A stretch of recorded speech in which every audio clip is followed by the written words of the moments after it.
प्रदान करावे पूज्यारिका सुभूषणमती माता जी एवं माता जी के प्रवचनों के उपरांत प्रश्न मंच के कार्यक्रम यहाँ होंगे, कुछ पारितोषिक वितरण होंगे, शेष प्रतियोगिताएं होंगी और उसके बाद प्रभावना वितरण के कार्यक्रम होंगे। कुछ शेष प्रतियोगिताएं आज रात्रिकालीन सभा में भी की जाएंगी। हाँ, एक कोई सूचना दे रहे हैं मोहन जी। बोलिए आरिका सुभूषणमती माता जी की, समस्त मुनि संघ की।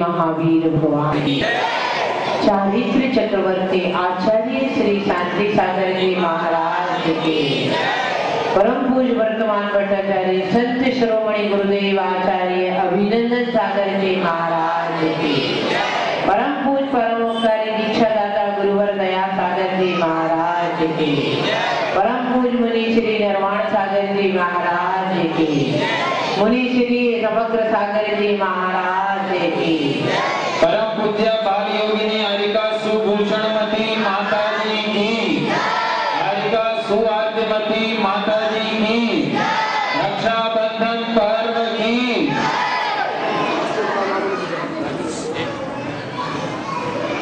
देखो पंडित जी ने बहुत बड़ी बात कह दी कि बच्चे बदनाम हैं और महिलाएं बात करती हैं, परंतु 2007 के छात्रों में मैंने अच्छे से देखा है अब समाज में महिलाएं बात करने में अपना समय बर्बाद नहीं करती हैं, प्रवचन ही सुनती हैं। अब मेरी बात में कितनी दम है ये आपको उत्तर देना।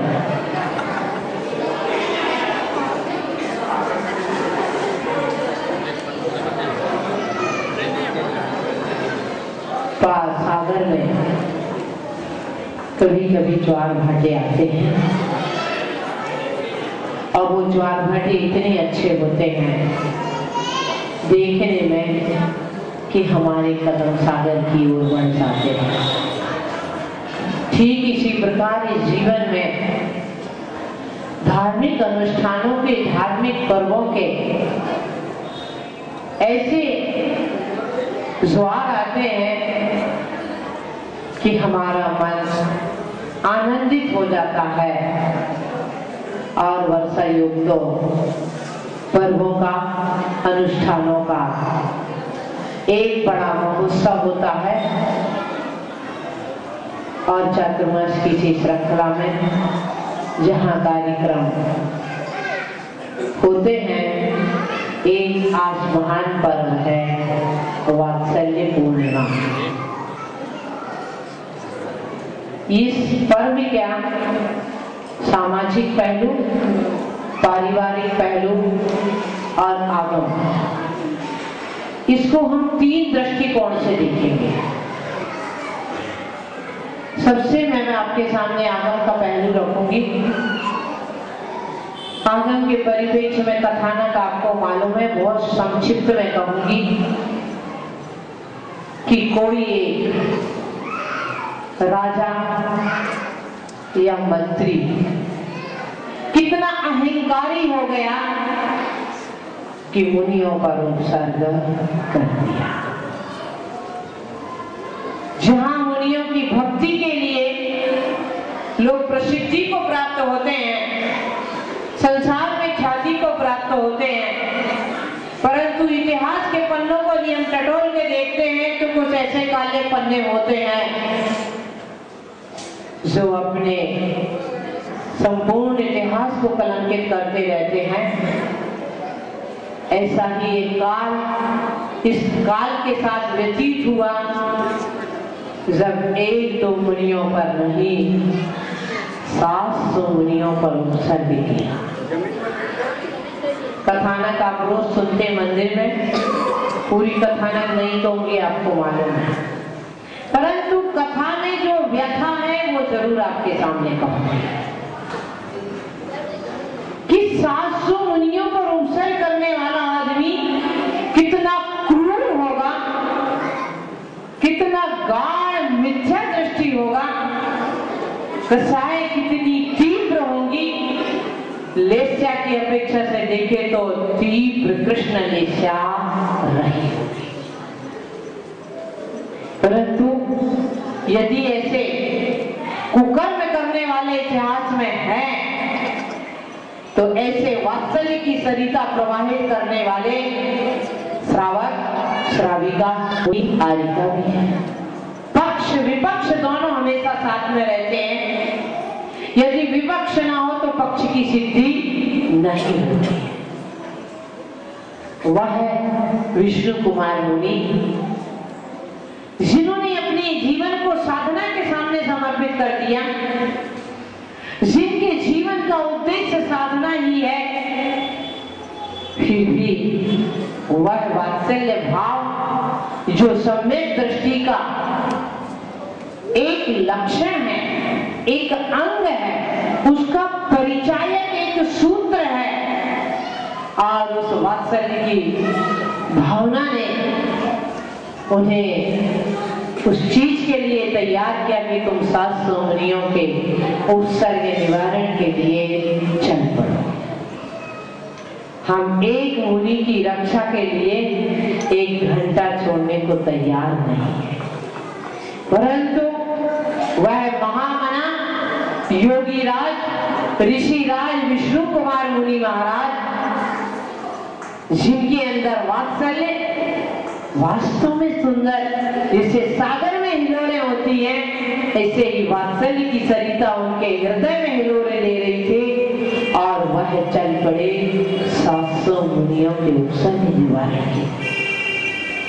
और वह चुल्लक जिन्होंने इस उपसर्ग निवारण के लिए पूरी भूमिका तैयार की, उपसर्ग निवारण किसने किया? विष्णु कुमार मुनि महाराज ने। उनका नाम आपको याद है, परंतु इस भूमिका की या इस महान कर्म की संयोजना किसने की? चुल्लक। वह मुनि महाराज के मुख से सुनते हैं कि ऐसा उपसर्ग निवारण उपसर्ग आया है, तो वह चल पड़ते हैं कि जो उपसर्ग निवारण में समर्थ हैं, ऐसे विष्णु कुमार मुनि महाराज के पास। चुल्लक जी पूरे कथानक में उभर के नहीं दिखते हैं, फिर भी चुल्लक जी अपनी बड़ी सुंदर भूमिका निभाते हैं। विष्णु कुमार मुनि ऐसी निष्प्रह साधना में तल्लीन है कि जिन्हें अपनी रिद्धि प्राप्ति का भी मालूम नहीं होता है, उससे अपरिचित उदासीन बने रहते हैं। तब चुल्लक महाराज के कहने से उन्हें बोध होता है और एक आश्चर्य होता है कि मुझे रिद्धि प्राप्त है, तो वह उस सत्य को व्यक्त रूप से देखने के लिए हाथ को लंबा कर देखते, वास्तव में हाथ लंबा हो गया, विक्रय रिद्धि प्राप्त हो गई। दिगंबर बाणा निर्वाण अवस्था को कुछ समय के लिए सीमित कर देते हैं और एक विप्र वामन का रूप धारण करके पहुंचते हैं। पहले तो जाते हैं उसी राजा के पास जो उनका गृहस्थ अवस्था का भाई, और उसे धिक्कारते हैं। राजा को जो बंधु है, भाई है, उसे धिक्कारते हैं कि तुमने 700 मुनियों पर उपसर्ग हो रहा तुम्हारे राज्य में, और तुम शांत बैठे। और आज यदि एक बंधु किसी मुनि का अभिनय करता है तो पीठ ठोकने वाले 50 मिलते हैं।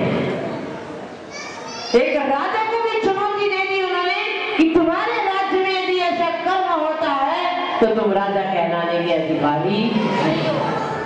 परंतु राजा ने तो अपने दोनों हाथ काट दिए, क्योंकि वचन दे दिया था, निहत्था हो गया था वो।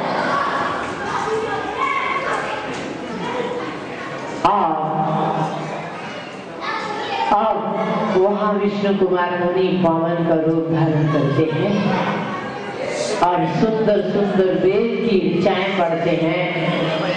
पहुंच जाते हैं यज्ञशाला। समय को आप इतिहास को टटोल के देखें, धर्म के नाम पर अनेकों बार बाह्य आडंबर हुआ है। धर्म के नाम पर राजनीति, धर्म के आड़ पर राजनीति हुई है।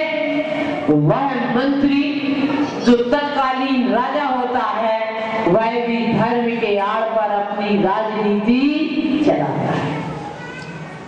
वास्तव में अंदर क्या थी? राजनीति थी। मत्सरी भाव बैठा था, द्वेष भाव बैठा था, परंतु उस देश भाव की अभिव्यक्ति के लिए अविलंबन क्या बना लेता है? धर्म का यज्ञ। क्या ऐसा धर्म आदमी को शांति दे पाएगा? क्या ऐसा धर्म क्या संसार में यश अर्जन का कारण बनेगा? क्या ऐसा धर्म किसी के मन को छूकर धर्म प्रभावों का साधन बनेगा? कदापि नहीं। अपने आप के साथ एक छलना जरूर होगी कि मैंने कुछ धर्म किया है। और पहुंचते उसी यज्ञशाला में छोटा सा विप्र सुंदर सुंदर वेद की ऋचाएं बोलता है, तो वह यज्ञ नायक राजा बलि आदि बड़े प्रभावित होते हैं और सोचते हैं क्या दे दूं इसको, कितनी बड़ी दक्षिणा दे दूं। और आनंद विभोर होके कहने लगते कहते मांग लो विप्रराज जो कुछ भी मांगना। कहता दोगे? हाँ दूंगा। दोगे? हाँ दूंगा। करो संकल्प। करता है संकल्प कि तुम्हें दूंगा। और क्या मांगता है? 3 कदम जमीन। फिर वह राजा बलि कहता है कि विप्र जरा होश में तो हो ना तुम, क्या मांग रहे? एक राजा के सामने वह भी 3 कदम जमीन। एक बार और सोच लो। वो कहते नहीं मैंने बहुत सोचा। वो कहते विप्रराज इतना बड़ा यज्ञ है, मैं किमिच्छी दान के लिए तैयार हूँ, एक बार और सोच लो, कुछ और लेना है क्या? वो कहता है नहीं, मुझे 3 कदम जमीन बहुत है। वो कहता है तथास्तु। राजा संकल्पबद्ध हो जाता है। 1 कदम कहाँ रखता है? कहाँ रखता है? धरती पर नहीं। 1 कदम रखता है वह जम्बूद्वीप में और दूसरा कदम रखता है मानुषोत्तर पर्वत पर। 2.5 द्वीप को जहां मनुष्य की गति है, 2.5 द्वीप के बाद मनुष्य कभी बाहर जाता नहीं। तो 2 कदम में से 2.5 द्वीप को माप लेता है, नाप लेता है।